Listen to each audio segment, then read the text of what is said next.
Hi guys, this is Thunder E from Booredatwork.com, and we're here with Aaron, who is the Vice President of Field Operations from Nokia, and he can of course give you his full title because I just jumbled out of it. Yeah, so I'm Vice President of Field Operations and Product Management, responsible for our mapping content, and happy to walk you through our True vehicle here. Sure.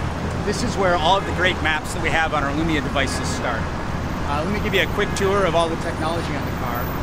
The first and probably most noticeable aspect of this car is this roof rack system, and you see there's a spinning unit up there. That's a LiDAR unit. There's 64 lasers that are spinning inside that cylinder, and they're painting the world around us, getting a three-dimensional data point. We capture over 1 million of these data points a second, and each data point has a precise location on Earth, and it allows us to create fantastic 3D models of the world around us.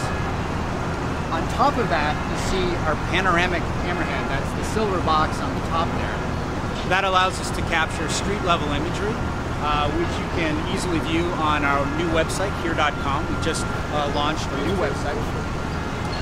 And so between the panoramic camerahead and the LiDAR unit, we're actually able to build and construct these amazing photorealistic models of everything that we capture with this vehicle. Now on the front of the unit, you can see the black box that has additional cameras. Those cameras are angled to point at street signs on the world around us. So we can get things like one-ways, no left turn signs, etc., no U-turn signs.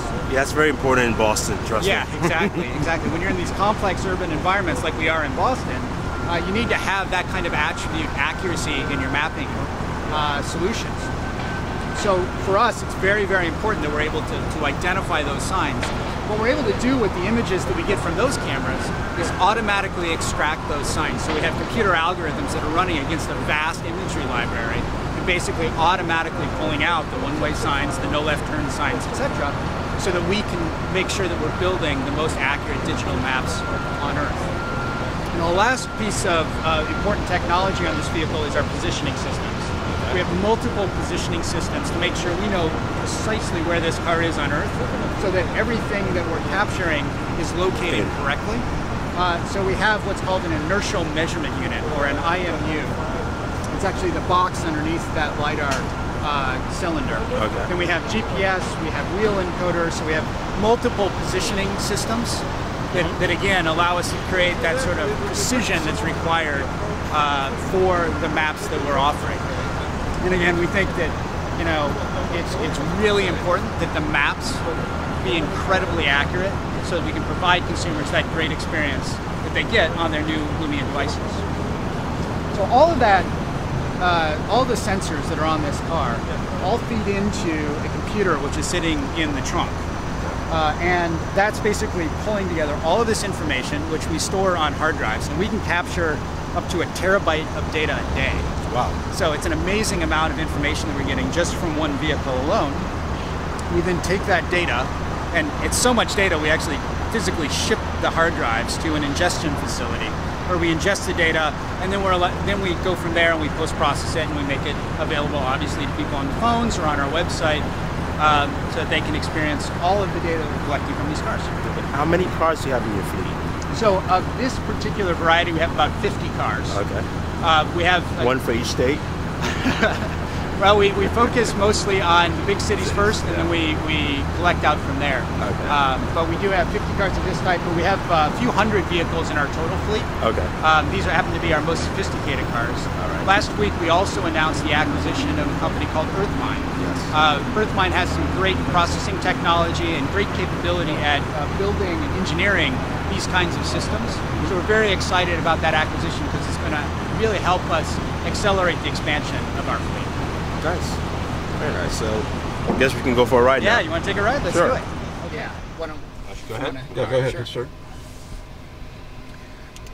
And of course, it thinks we're pointed the other way, I think. But anyway, let's we'll get going here. So all of the maps that we're creating with this collection technology we have in this vehicle basically are best experienced on Lumia devices like the Lumia 822 that you see here. One of the things that we pay a great deal of attention to is the accuracy of the maps. And we're capturing this rich information, but you can see from the Drive application here that we're not actually exposing all that because we don't want to cause any driver distraction or driver confusion. But you can see that we do have some of the 3D content that we're capturing from these kinds of vehicles displayed here. But we want to make sure we have a very clean user interface so that our drivers, when they're using these products, don't get sort of distracted. Now, as we're driving, hopefully we'll encounter some of the kinds of attribution that we're capturing with this vehicle as we go here. Now I see it's picking up parking yeah, lots. That's actually content that we're collecting. We want to make sure when you're in a car, obviously, it's very important, especially in these complex urban environments, you can get to your destination but have no idea where you can leave your car.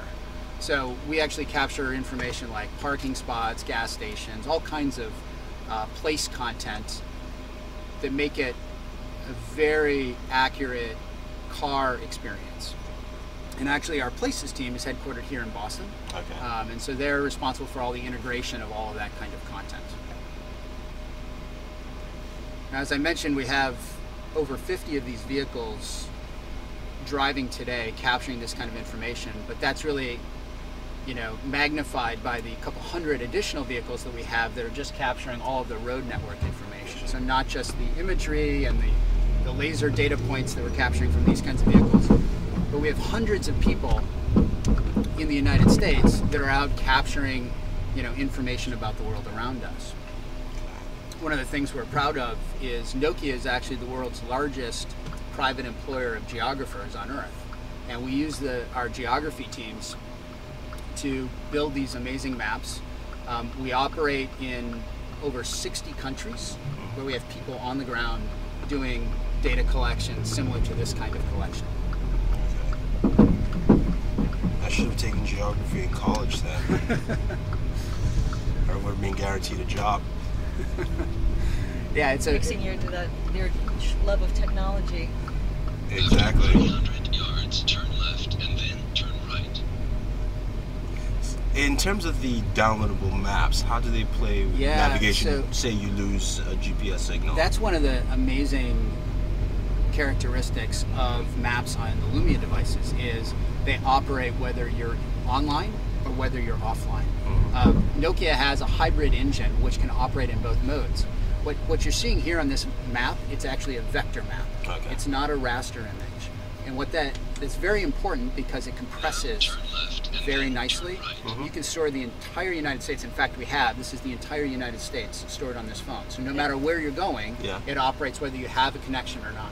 And the US maps are actually preloaded on the device, on the Verizon devices. So the consumer will have that right out of box. So back to that whole value thing that we were talking about for the consumer, that's what they're looking for, and that's what they're going to get in here. They can toss their GPS, because they'll have it right here on their device. That's nice. And how many countries worldwide do you have maps available for? So we have nearly 200 countries worldwide where we have maps. Of the kind of accuracy that we're talking here, we have 109 countries. It's by far the leading map footprint where we have this kind of accuracy where you can actually do turn-by-turn navigation. Okay. Yeah. That's good.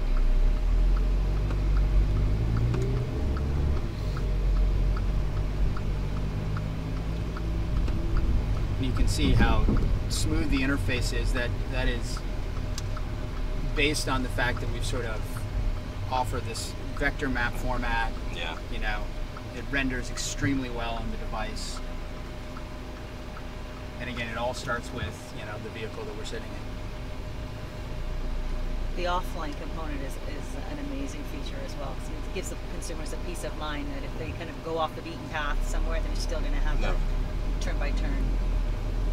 That's good.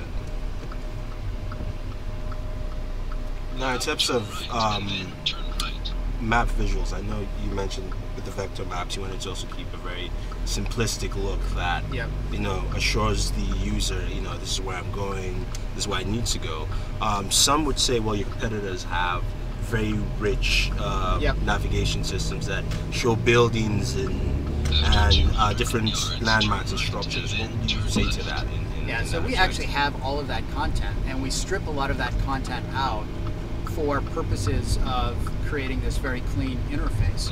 You can actually experience all of the content on the website here.com, for instance, to kind of see that very rich experience. But we believe that there's a difference between what you're doing when you're driving in the car, as we're doing now, versus maybe doing exploration of the world around you as you're doing things like trip planning. So we offer different content in different ways, so that the consumer can experience it how they need to experience it based on the kind of use case that they have. And you can see, you know, here as an example, you can see some of that 3D content. But if you wanted to see all of the street level imagery, for instance, that we're capturing in this vehicle right now, you could go to here.com and see all of that.